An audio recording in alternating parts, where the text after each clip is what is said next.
Hello student, आज का हमारा टॉपिक है transmission line. Basically transmission line एक ऐसी डिवाइस है जिसके द्वारा हम किसी भी इलेक्ट्रिकल एनर्जी को एक स्थान से दूसरे स्थान पर क्या करते हैं, ट्रांसमिट करते हैं। तो basically it is a device जिसका प्रयोग हम किसके लिए कर रहे हैं, टू ट्रांसफर इलेक्ट्रिकल एनर्जी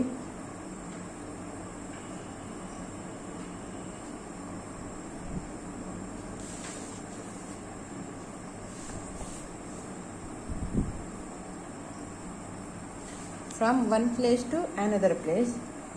या हम यह कह सकते हैं कि एक ऐसी डिवाइस जिसके द्वारा हम रेडियो फ्रिक्वेंसी पावर को एक स्थान से दूसरे स्थान पर ट्रांसमिट करते हैं। अगर हम इसके टाइप्स की बात करें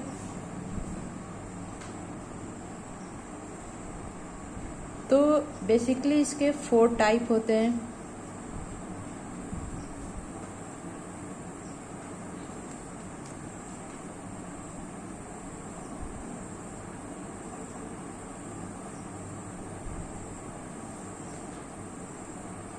first one, parallel open wire line.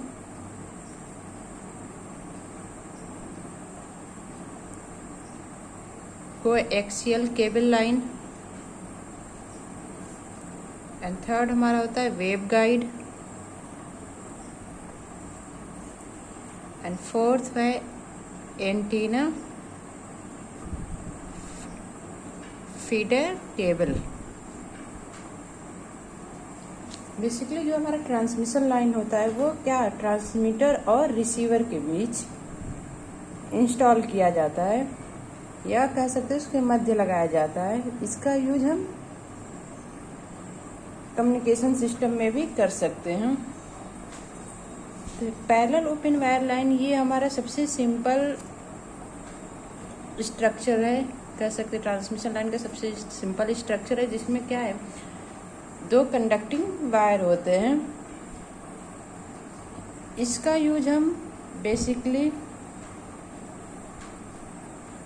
100 megahertz frequency तक के लिए यूज करते हैं। यानी कि 100 मेगाहर्ट्ज फ्रीक्वेंसी को ट्रांसफ़र करना है तो हम पैरेलल ओपन वायर लाइन का यूज करेंगे। नेक्स्ट हमारा कोएक्सियल केबल लाइन है, जिसका प्रयोग हम 1 गीगाहर्ट्ज रेंज तक की फ्रीक्वेंसी के लिए यूज करते हैं। And wave guide and antenna feeder cable, ये दोनों हमारी हाई फ्रीक्वेंसी या कह सकते हैं कि अल्ट्रा हाई फ्रीक्वेंसी के ट्रांसमिशन के लिए हम वेव गाइड या एंटीना फीडर केबल का यूज करते हैं। इसके अलावा भी हम कम्युनिकेशन सिस्टम में कुछ केबल का यूज करते हैं, जैसे हम कह सकते हैं ऑप्टिकल फाइबर।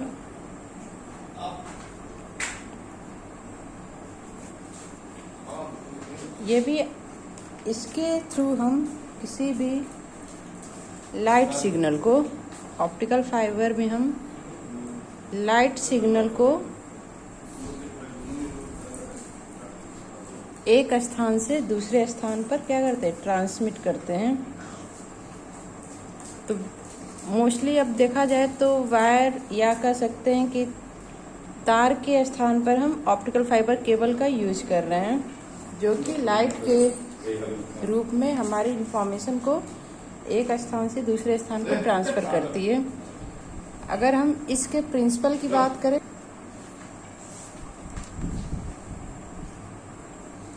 अगर इसके स्ट्रक्चर की बात करें तो इसमें 3 पार्ट्स होते हैं।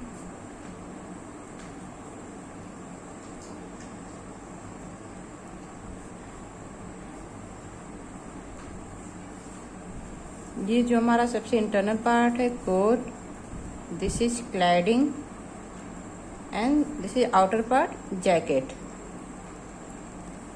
जो भी हमारा लाइट सिग्नल है इस कोर के थ्रू ट्रांसमिट होता है। और किस प्रिंसिपल पर ये वर्क करता है, टोटल इंटरनल रिफ्लेक्शन, यानी कि इसमें जो भी हमारा इंफॉर्मेशन सिग्नल है या मैसेज सिग्नल लाइट के फॉर्म में टोटल इंटरनल रिफ्लेक्शन के प्रिंसिपल पर वर्क करेगा। यानी कि जो भी हमारी लाइट सिग्नल है एक इस साइड से एंटर करेगी और टोटल इंटरनल रिफ्लेक्शन यानी कि सरफेस पर टकराते हुए आगे की ओर बढ़ेगी। इस तरह से हमारा कोई भी मैसेज सिग्नल एक स्थान से दूसरे स्थान पर ट्रांसफर हो जाता है। नेक्स्ट हम बात कर रहे हैं primary constant of transmission line.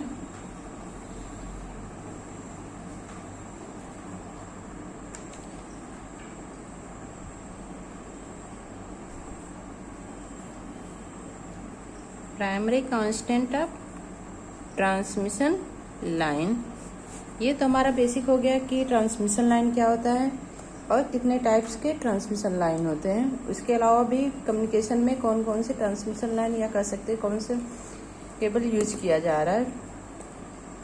Next हम इसके कांस्टेंट के बारे में पढ़ेंगे।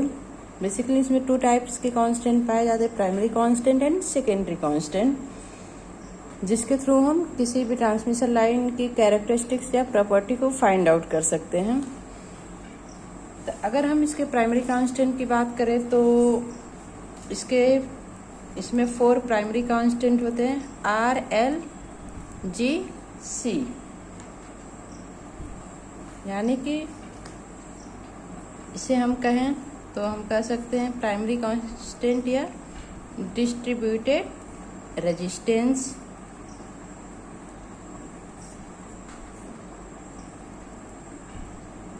Distributed inductance, distributed conductance and fourth one is distributed capacitance. ये चारों parameter R, L, G and C basically पर किलोमीटर या कह सकते हैं कि इसकी जो गणना होती है एकांक लंबाई के लिए लिया जाता है। अगर हम यूनिक लेंथ यानी कि एकांक लंबाई में इसकी वैल्यू को मेजर कर रहे हैं रेजिस्टेंस की, तो इसका यूनिट हमारा हो जाएगा ओम पर किलोमीटर। ऐसे ही इंडक्टेंस का, चूंकि हमें इंडक्टर का पता है कि इसका यूनिट हेनरी होता है, ये हमारा हेनरी पर किलोमीटर। नेक्स्ट हमारा कंडक्टेंस, तो कंडक्टेंस का unit mho per kilometre and capacitance का यूनिट फैरेड पर किलोमीटर। इसके यूनिट से भी क्लियर है कि इसकी जो वैल्यू है वो पर किलोमीटर के एरिया के लिए हम कैलकुलेट कर रहे हैं, या कह सकते हैं कि पर किलोमीटर एरिया में उस चालक में कितना रेजिस्टेंस क्रिएट हो रहा है, या पर किलोमीटर एरिया में कितना इंडक्टेंस क्रिएट हो रहा है, या कंडक्टेंस क्रिएट हो रहा है, या कैपेसिटेंस क्रिएट हो रहा है। तो ये तो हमारा प्राइमरी कांस्टेंट है। नेक्स्ट हम आता है सेकेंडरी कांस्टेंट, या कह सकते हैं Z and Y।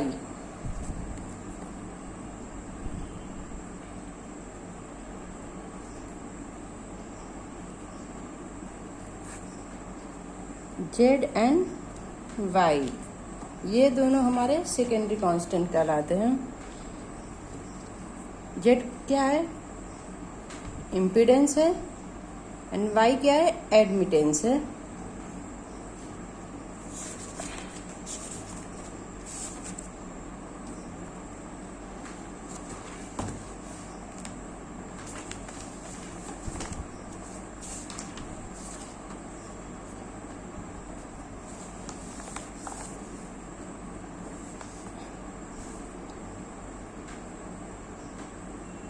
Infinite line,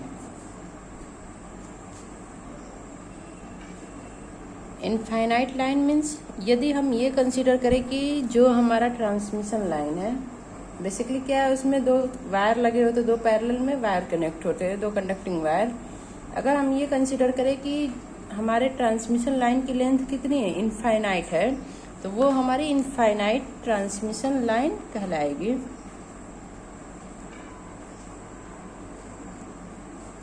length of transmission line क्या हो अगर हम इनफाइनाइट कंसीडर करें।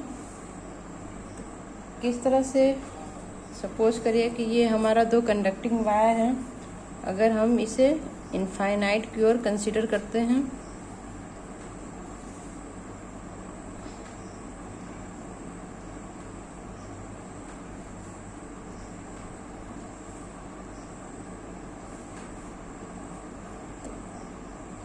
इस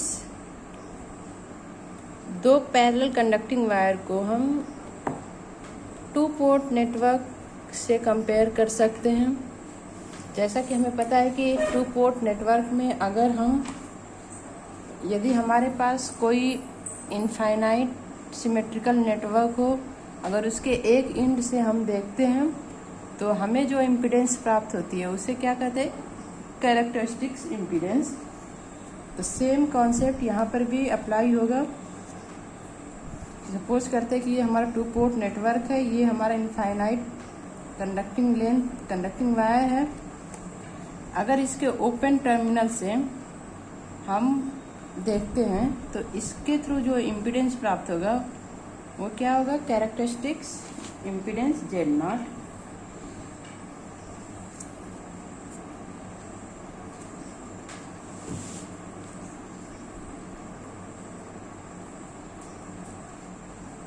इसकी प्रॉपर्टी क्या होती है इनफाइनाइट लाइन की, कि अनंत लंबाई के कारण, इस ट्रांसमिशन लाइन के इनफाइनाइट लेंथ होने के कारण कोई भी इलेक्ट्रोमैग्नेटिक वेव एक सिरे से क्या होगा, दूसरे सिरे पर नहीं पहुंचेगा।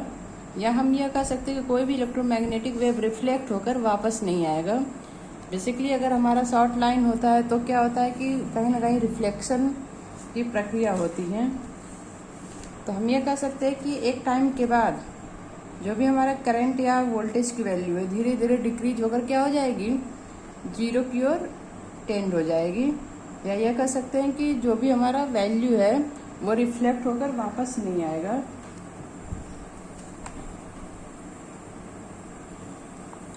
हम क्या कह सकते हैं कि देयर इज नो रिफ्लेक्शन, यानी कि इसमें रिफ्लेक्शन की प्रक्रिया नहीं होगी। यानी जो भी इलेक्ट्रोमैग्नेटिक वेव है एक सिरे से दूसरे सिरे तक नहीं पहुंचेगा। अगर हम, सेकेंड प्रॉपर्टी क्या है, अगर हम किसी भी शॉर्ट लाइन को, अगर हम क्या करें, Z0 के थ्रू क्या कर दें, टर्मिनेट कर दें।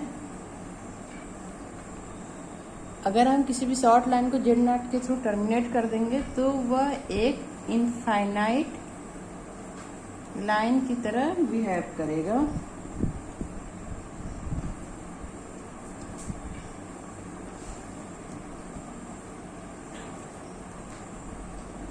नेक्स्ट हम फाइंड आउट करेंगे करंट एंड वोल्टेज अक्रॉस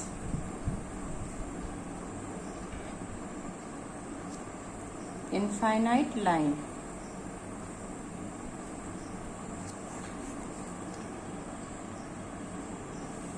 क्योंकि ये हमारा दो कंडक्टिंग वायर है जिसको हम 2 पोर्ट नेटवर्क की तरह भी कंसीडर कर सकते हैं। अगर हम ये कंसीडर करें कि ये हमारा कैरेक्टरिस्टिक्स इम्पीडेंस Z0, यहाँ पे हमारी करंट की वैल्यू IS, I1, I2, ये हम पर किलोमीटर के रेंज में फाइंड आउट कर रहे हैं। तो जैसा कि हमें पता है कि प्रोपेगेशन कांस्टेंट क्या होता है, इनपुट करंट अपन आउटपुट करंट, यानी कि इसकी वैल्यू क्या होती है, एक कांस्टेंट होती है। तो हम ये कह सकते हैं कि IS upon I1 is equal to e⁻⁻. ये हम T नेटवर्क में पढ़ चुके हैं कि इसका रेशियो क्या होगा, एक कांस्टेंट के बराबर होगा जिसको हम कहते हैं e की पावर गामा। ऐसे ही IS upon I2 is equal to IS upon I1 into I1 upon I2, यानी कह सकते e के पावर 2 गामा। ऐसे ही अगर हम फाइंड आउट करें इनफाइनाइट तक IS अपन IR,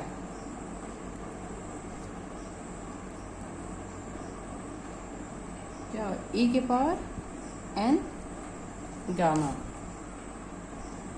गामा की वैल्यू हमें पता है, गामा प्रोपेगेशन कांस्टेंट है जिसकी वैल्यू क्या होती है अल्फा प्लस जे बीटा, जहाँ पे ये क्या है अल्फा अटेन्यूएशन कांस्टेंट है, beta is equal two phase constant.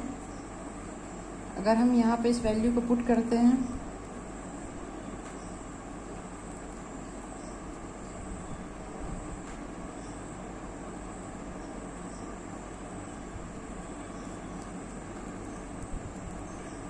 IR is equal to IS, अगर हम IR की value find E minus n alpha plus J beta. अगर हम इसके रियल पार्ट और इमेजिनरी पार्ट को अलग करें, IR is equal to IS e की power minus n alpha phase, और इसके एंगल को हम अलग करते हैं माइनस n बीटा। ऐसे ही हम वोल्टेज को कैलकुलेट करें कि अनंत लंबाई पर या इनफाइनाइट लेंथ पर इसमें वोल्टेज की वैल्यू क्या आएगी, तो सेम हम इसी को कैलकुलेट करके कर सकते। VR is equal to VS e की power minus n alpha angle minus n beta. तो ये हमारा इक्वेशन है इनफाइनाइट लाइन के लिए करंट एंड वोल्टेज का।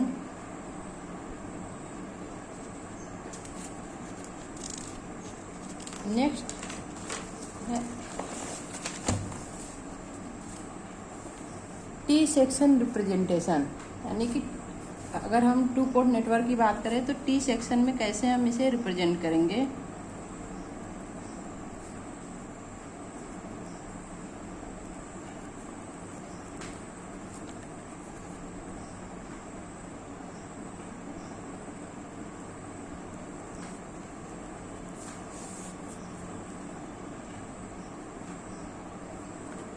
हमें पता है कि टी सेक्शन नेटवर्क कैसे होता है, लेटर टी की तरह।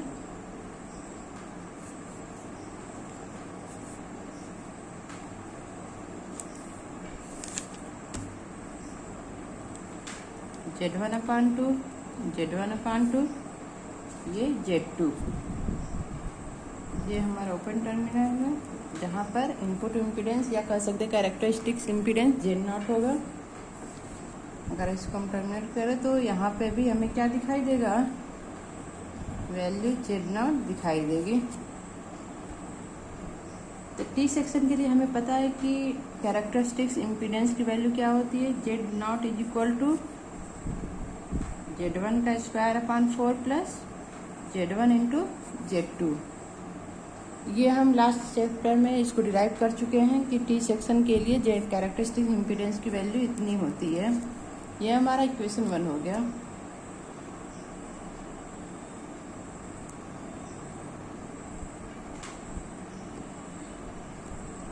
अगर हम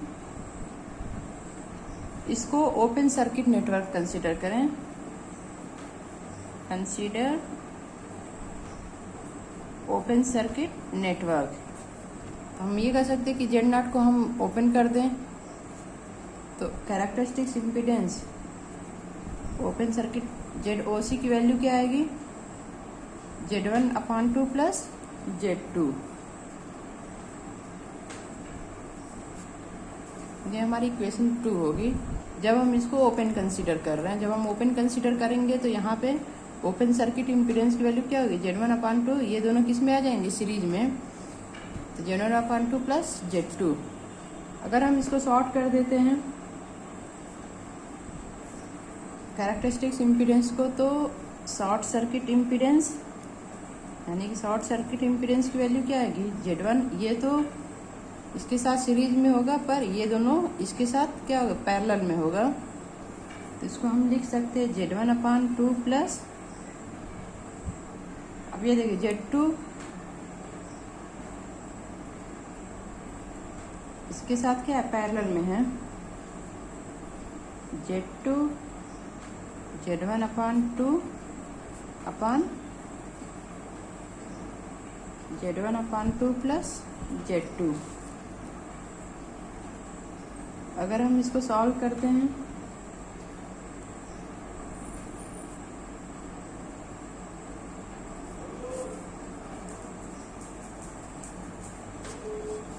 इतनी हमारी वैल्यू आती है। ये है इक्वेशन 3। अगर इस वैल्यू को हम Z0 से रिप्लेस करें, क्योंकि ये वैल्यू और ये वैल्यू सेम है, तो Z short circuit is equal to Z0 का स्क्वायर अपन, ये क्या है हमारी, ये वैल्यू ओपन सर्किट इम्पीडेंस के बराबर है, ZOC। तो ZO बराबर रूट ZSC इंटू ZOC। ये हमारा रिलेशनशिप हो गया open circuit impedance and short circuit impedance and characteristics impedance के बीच में, जिसकी वैल्यू क्या है, Z0 is equal to root under root ZSC into ZOC।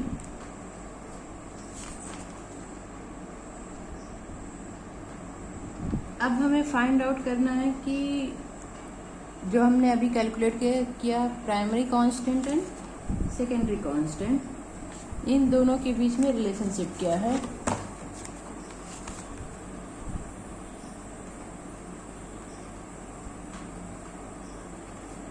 Relationship between primary constant and secondary constant. हमें पता है कि RLGC क्या है, प्राइमरी कांस्टेंट है, एंड ZNY हमारे सेकेंडरी कांस्टेंट है।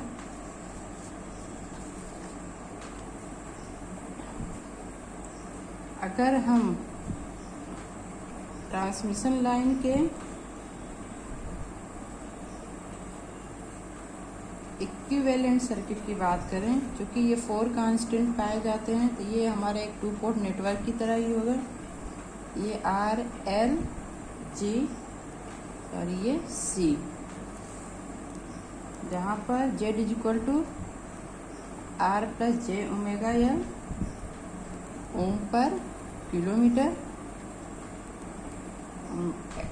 Conductance admittance is equal to G plus J omega C mho per kilometre.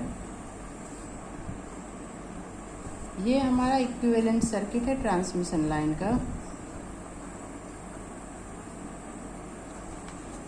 जहाँ पर जिसके बीच में अगर हम इसके इम्पीडेंस और एडमिटेंस के बीच में रिलेशनशिप देखें तो Z equal to R plus J omega L, Y equal to J plus J omega C।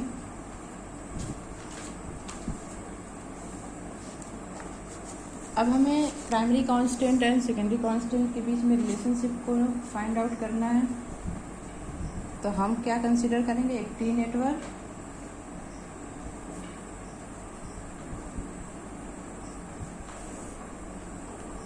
Z1/2 Z1/2, this is Z2। इसको हम क्या लिख सकते हैं, Z की value R plus J omega L। चूँकि पर किलोमीटर के लेंथ में इसको कंसीडर किया जा रहा है, तो हम ये मान सकते हैं कि पर किलोमीटर अगर हम एक यूनिट लेंथ L कंसीडर करें अपॉन 2, इसकी भी वैल्यू हमारी होगी R plus J omega L into L/2। Z2 जो कि क्या है, एक एडमिटेंस है G एंड C का, तो इसको हम क्या कंसीडर करेंगे, 1 plus G plus J omega C into L।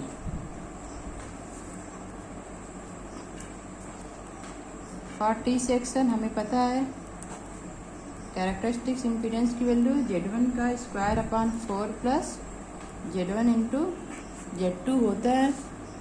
इसी में हम इस वैल्यू को पुट कर देते हैं Z1 एंड Z2 की। Z1 is equal to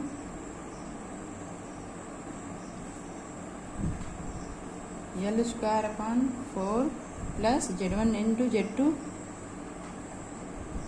R plus J omega L into L upon G plus J omega C into L.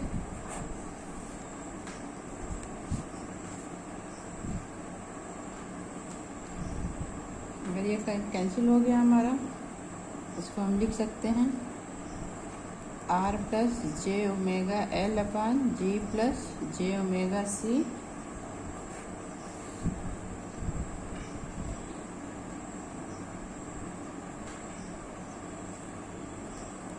Are plus J omega L का square upon 4 into L square. अगर हम L हमारा अगर infinite की ओर, या कह सकते हैं अगर हमारा एल 0 की ओर टेंड करें तो हम ये हमारा वैल्यू क्या हो जाएगा 0। तो जेड नॉट का वैल्यू आएगा R plus J omega L upon G plus J omega C. Z naught is equal to R plus J omega L is equal to J and Y is equal to G plus J omega C.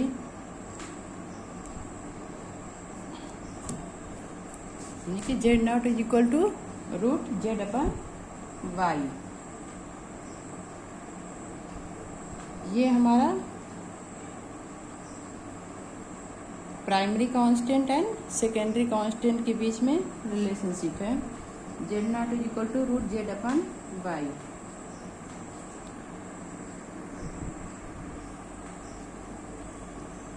Next हमारा topic है distortion in transmission line.